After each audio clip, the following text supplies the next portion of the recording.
ETF index mutual funds నేర్చుకుని stock మార్కెట్లో రాణించాలనుకుంటున్నారా? వెంటనే ఈ నెంబర్కి కాల్ చేయండి.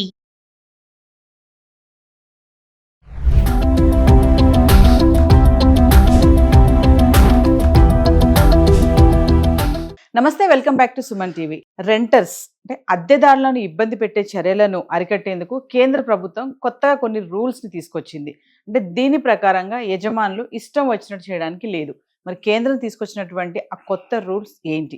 దీనిపై మరింత సమాచారం అందించడానికి ఈరోజు మనతో పాటు ఉన్నారు అనలిస్ట్ మందర్ కృష్ణారెడ్డి గారు. నమస్తే సార్. నమస్తే అమ్మా. సార్, రెంటల్స్ యొక్క ఓనర్స్ యొక్క రూల్స్ అండ్ రెగ్యులేషన్స్ కొంచెం చేంజ్ అయ్యాయి అంటున్నారు.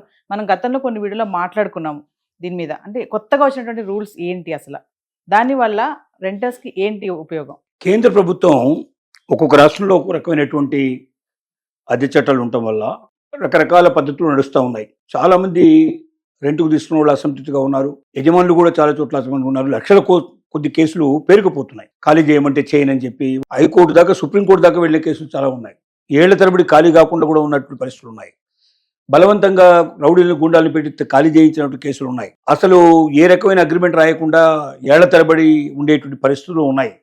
ఈ రకరకాల సమస్యల ద్వారా లక్షల కేసులు కోర్టుల్లో పేరుకుపోతున్న పరిస్థితిని చూసి కేంద్ర ప్రభుత్వం ఒక మోడల్ టెనెన్సీ యాక్ట్ అనేటువంటి ఒక యాక్ట్ని రూపొందించింది. అయితే ఈ యాక్టు కేంద్ర ప్రభుత్వం సంబంధించిన చట్టం కాదు ఇది. ఎందుకంటే టెనెంట్స్ చట్టం అనేటువంటిది ఖచ్చితంగా రాష్ట్రాలకు వర్తిస్తుంది. కానీ కేంద్రం ఏం చేసిందంటే రాష్ట్రాలకు ఒక మార్గదర్శకత్వం చూపించింది, ఒక గైడ్ లైన్స్ ఇచ్చింది. ఈ గైడ్ లైన్స్ ప్రకారం మీరు కూడా మార్పు చేసుకున్నట్టయితే సమస్యలు చాలా తగ్గుతాయి. అటు అద్దెకి ఇచ్చిన వాళ్ళు, యజమానులకి కొన్ని సమస్యలు తగ్గుతాయి, అట్లాగే రెంట్కు తీసుకున్న వాళ్ళు కూడా సమస్యలు తగ్గుతాయి. ప్రభుత్వానికి కూడా తగినటువంటి ఆదాయం వస్తుంది దీనివల్ల. తర్వాత ఇన్కమ్ ట్యాక్స్ లోపల జరుగుతున్నటువంటి మోసాలను కూడా అరికట్టడానికి అవకాశం ఉంటుంది. రకరకాలైనటువంటి సమస్యలకి ఇది ఒక రకంగా మనం మార్గం చూపించినట్టుగా అవుతుందని ఈ మోడల్ టెనెన్సీ యాక్ట్ని అన్ని రాష్ట్రాలకు పంపించింది కేంద్ర ప్రభుత్వం. అయితే దీన్ని ఇప్పటికే 10 నుంచి 12 రాష్ట్రాలు ఇప్పటికే అమలు చేశాయి. మిగిలిన రాష్ట్రాలు చేసేటువంటి ప్రయత్నంలో ఉన్నాయి. ఏమిటి దీంట్లో ఉన్న మార్గదర్శకాలు? నెంబర్ 1 ఏంటంటే 2 నెలలకు మించి అద్దె తీసుకోవడానికి వీల్లేదు. అడ్వాన్స్ అది రెసిడెన్షియల్ అయితే. కమర్షియల్ అయితే మ్యాక్సిమం 6 months తీసుకోవచ్చు, అంతకన్నా తీసుకోవడానికి వీల్లేదు. ఇక్కడ కమర్షియల్ కాస్ట్ ఎక్కువ ఉంటుంది. కమర్షియల్ ఒకేసారి ఖాళీ చేయాలంటే కమర్షియల్ కొద్దిగా ఇబ్బంది ఉంటుంది. ఎందుకంటే ఆ వ్యాపారాన్ని ఇంకో దగ్గర షిఫ్ట్ చేయాలంటే టైం పడుతుంది. కాబట్టి వాళ్ళిద్దరూ ఓకే అనుకున్న తర్వాత కూడా 5-6 నెలలు పడే అవకాశం ఉంది. కాబట్టి 6 నెలల డిపాజిట్ పెట్టుకునేందుకు అవకాశం ఇచ్చారు. కానీ రెసిడెన్షియల్గా ఉండేటువంటి వాళ్ళకి మాత్రం 2 నెలలు డిపాజిట్ చేస్తే సరిపోతుంది అనేది మొట్టమొదటి ఆలోచన. రెండోది ఏంటంటే, అంటే ఇప్పుడు ఎలా ఉంది పరిస్థితి అంటే కొన్ని చోట్ల 2 సంవత్సరాలు కూడా అద్దెకు తీసుకునే పరిస్థితులు ఉన్నాయి. కర్ణాటకలో వెళ్తే, తమిళనాడులో వెళ్తే మీకు 1 year 2 years అడ్వాన్స్ ముందే తీసేసుకుంటారు. అక్కడ చాలా కష్టం, ఇల్లు దొరకడం కష్టం. దొరికినా కూడా వాటికి అడ్వాన్స్ అంతా పే చేయాలి, మళ్ళీ మంత్లీ రెంట్ పే చేయాలి. 6 నెలలకు ఒకసారి కూడా పెంచే అవకాశం ఉంది, సంవత్సరానికి ఒకసారి పెంచే అవకాశం ఉంది. రకరకాల పద్ధతులు నడుస్తున్నాయి. వీటన్నిటికీ స్వస్తి చెప్తూ ఎక్కడైనా సరే భారతదేశం మొత్తం మీద 2 మాసాలు మాత్రమే అద్దె డిపాజిట్ చెల్లించాలి రెసిడెన్షియల్ కాలైతే. అదే కమర్షియల్కి అయినట్టయితే 6 నెలల ముందుగా అడ్వాన్స్ 6 months అడ్వాన్స్ చెల్లిస్తే సరిపోతుంది. నెంబర్ 1 తీసుకోవచ్చు. రెండోది, రెంటల్ డీడ్ ఇప్పటిదాకా ఏంటంటే రిజిస్ట్రేషన్ చేయకపోయినా నడుస్తుంది. ఏదో మామూలుగా స్టాంప్ పేపర్ తీసుకుంటాడు, 11 నెలలకు రాసిస్తాడు, ఆ రకంగా ఇచ్చేసుకుంటూ వస్తున్నారు. కానీ ఇక నుంచి రెంటల్ డీడ్ తప్పనిసరిగా అప్లోడ్ చేయాలి. అంటే ఏదైతే డిపార్ట్మెంట్ ఉంటుందో ఆ డిపార్ట్మెంట్ కింద దేని కిందకి వస్తుందో చూసుకొని ఆ యాక్ట్ కింద ఆ ప్రత్యేక డిపార్ట్మెంట్కు ఎప్పటికప్పుడు డిజిటల్, అంటే డైరెక్ట్గా మనకు డిజిటల్ స్టాంపింగ్ కూడా డిజిటల్ చేయించేసుకొని డిజిటల్ స్టాంపింగ్ తోటి మనం డైరెక్ట్గా అప్లోడ్ చేయడం. అంటే ఆ డిపార్ట్మెంట్కి అప్లోడ్ చేస్తేనే ఆ వ్యాలిడ్ అవుతుంది. ఏదైతే టెనెంట్ అద్దెకు తీసుకున్నాడో ఆ అద్దెకు సంబంధించినటువంటి రెంటల్ అగ్రిమెంట్ ఏదైతే ఉందో ఆ రెంటల్ అగ్రిమెంట్ ఎప్పుడు వ్యాలిడ్ అవుతుందంటే దాన్ని డిజిటల్గా రిజిస్ట్రేషన్ చేసినప్పుడు మాత్రమే సాధ్యం అవుతుంది. అంటే గవర్నమెంట్కి సంబంధించిన ఫీజు కట్టి రిజిస్ట్రేషన్ చేయాలి. ఇది కాకుండా నేను ఏ పేపర్ మీద రాయిస్తాను, ఏ స్టాంప్ పేపర్ మీద రాస్తే అలాంటివి రెంటల్ ట్రిబ్యునల్ వాళ్ళు దాన్ని తీసుకోరు. రెంటల్ ట్రిబ్యునల్ వాళ్ళు తీసుకోరు. అంటే ఏది ఓనర్స్ వచ్చి మేము టెనెంట్ మీద వేస్తున్నామని చెప్పి వేస్తే మాత్రం ఒప్పుకోరు. అలాగే టెనెంట్ ఎవరైనా సరే గవర్నమెంట్కి ఇన్ఫర్మేషన్ ఇస్తే వెంటనే టెనెంట్ ఓనర్ మీద యాక్షన్ తీసుకోవడమే కాకుండా దాని రిజిస్ట్రేషన్ కూడా ప్రాసెస్ కంప్లీట్ చేయడానికి గవర్నమెంట్ ఇనిషియేటివ్ తీసుకుంటుంది.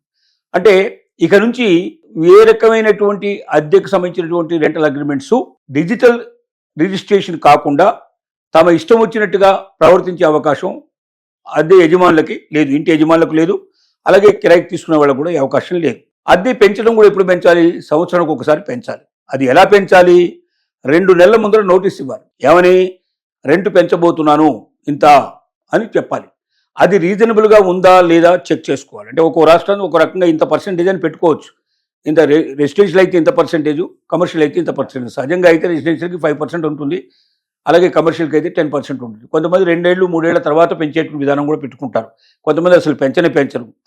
ఇలా రకరకాలుగా ఉన్నాయి. అన్ని రకాలు తీసేసి ఎక్కడైనా యూనిఫామిటీ, మొత్తం ఇండియా లోపల ఎక్కడైనా సరే ఒకే రకమైన అద్దె రూల్స్ పాటిస్తే బాగుంటుందనే ఉద్దేశంతో కేంద్ర ప్రభుత్వం సూచించినటువంటి సూచనలేవి. దీని లోపల 2 months ముందరే మరి అలాగే రెంటు ఎవరైనా ఖాళీ చేయదలుచుకున్నా కూడా, ఖాళీ చెయ్యమని ఒకవేళ యజమాని కోరినా కూడా 2 నెలల ముందర ఖచ్చితంగా నోటీస్ పంపించాలి. నోటీస్ పంపించిన తర్వాత ఖాళీ చేయించాలి. నోటీస్ పంపించకుండా ఖాళీ చేయడానికి అవకాశం లేదు. ఇలాగా రకరకాలైనటువంటి చట్టాలు తీసుకొచ్చారు దీని లోపల.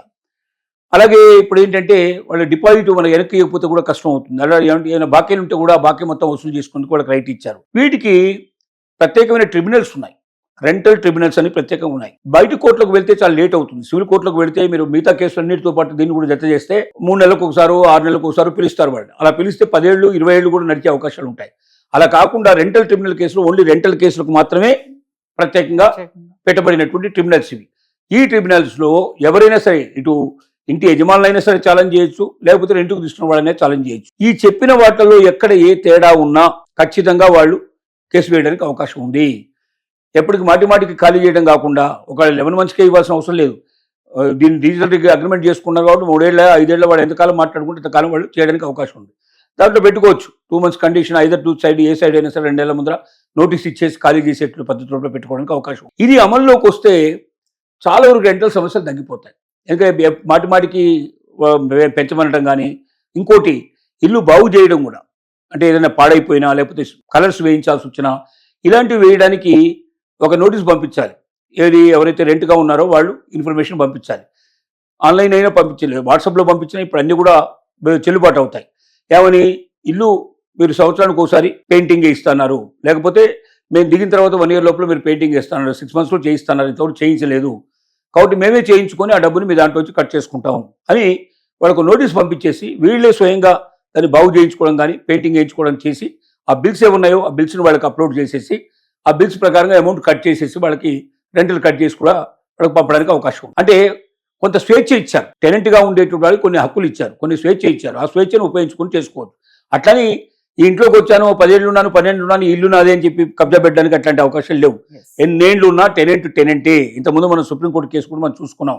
కాబట్టి వీటన్నిటిని దృష్టిలో పెట్టుకొని టెనెంట్ కొంచెం నిశ్చితగా ఉండడానికి, మాటికి ఇల్లు మారాల్సిన అవసరం లేకుండా, ఎక్కువ పెంచాల్సిన అవసరం లేకుండా, రెంట్ పెంచకుండా జాగ్రత్తగా ఒక బడ్జెట్ ప్రకారం తయారు చేసుకున్న తన జీవితాన్ని కొంచెం సంతోషంగా గడపడానికి ఒక అవకాశాన్ని కల్పించడం జరిగింది. అయితే ఇది టెనెంట్ ఏదైతే మోడల్ టెనెంట్ యాక్ట్ ఏదైతే ఉందో అది కేంద్ర ప్రభుత్వం చేసింది. అది అమలు రాగదు. ఎప్పటిదాకా అయితే రాష్ట్ర ప్రభుత్వం దాన్ని అమలు చేయదో అప్పటిదాకా జరగదు. పరుగున్నట్టు ఆంధ్రప్రదేశ్ కూడా ఇప్పటికే దీన్ని అమలు చేసింది. తెలంగాణ గవర్నమెంట్ ఇంకా అమలు చేయాల్సి ఉంది. తొందరలోనే చేస్తారని ఆశిస్తున్నాం. Thank you sir.